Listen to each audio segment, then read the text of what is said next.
Najprej nekaj besed v zvezi s zakonom.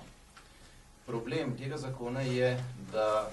je v temeljnem in očitnem nasprotju z Evropsko listino o lokalni samoupravi, pa tudi z nekaterimi načeli, ki jih postavlja sama Ustava države Slovenije. Tako predvideva, da se bo poslej Ljubljano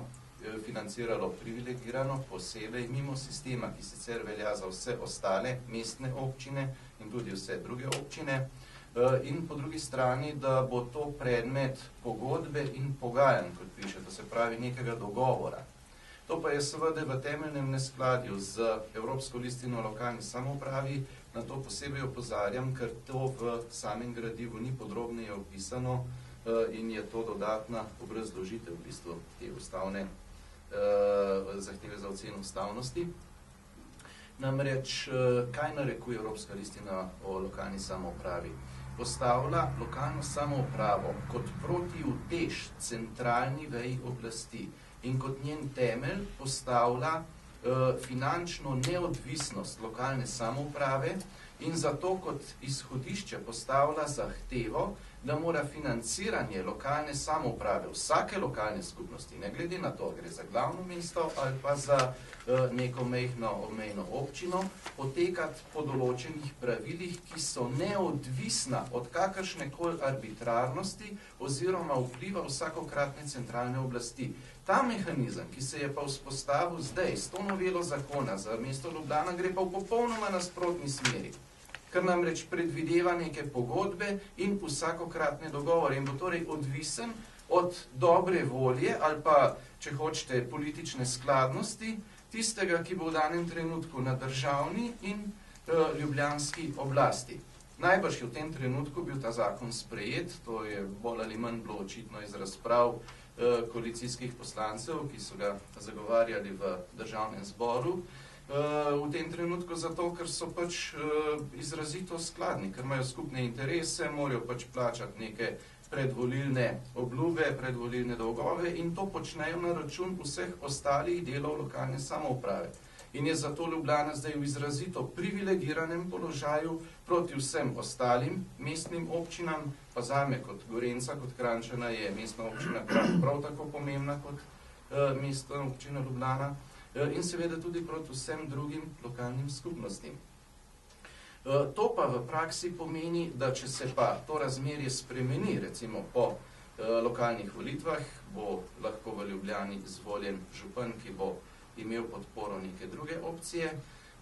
da bo imela državna oblast, v tem primeru pa vzvod, da bo izrazito zaprla finančno pipico, to pa je točno tisto, česar Evropska listina o lokalni samoupravi ne dopušča. To se pravi, da tak zakon, kot je v neskladju z Evropsko listino o lokalni samoupravi in slovensko ustavo dvakrat. Prvič, ko gre za očiten grob poseg v interese vseh ostalih mestnih občin, pa tudi vseh ostalih lokalnih skupnosti v državi,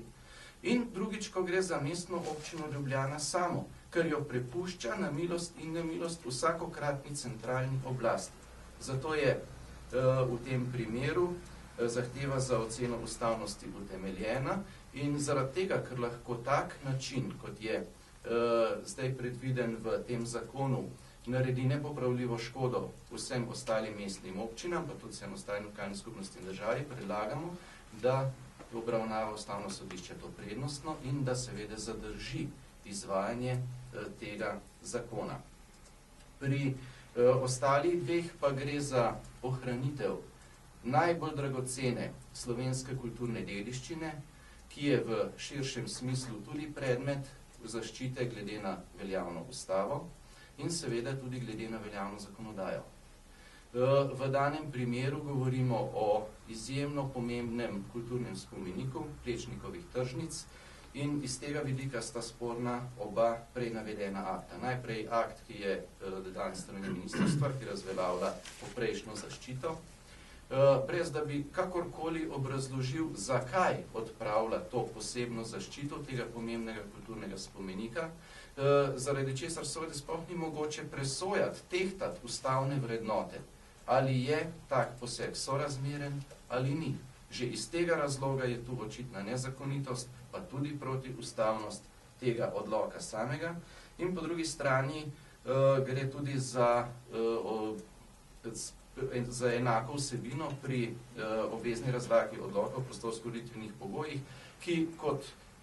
nujen komunalni poseg, ne boste verjeli, po novem opredeljuje celo izgradnjo zunanjega, torej vidnega, nadgradnjo parkirišča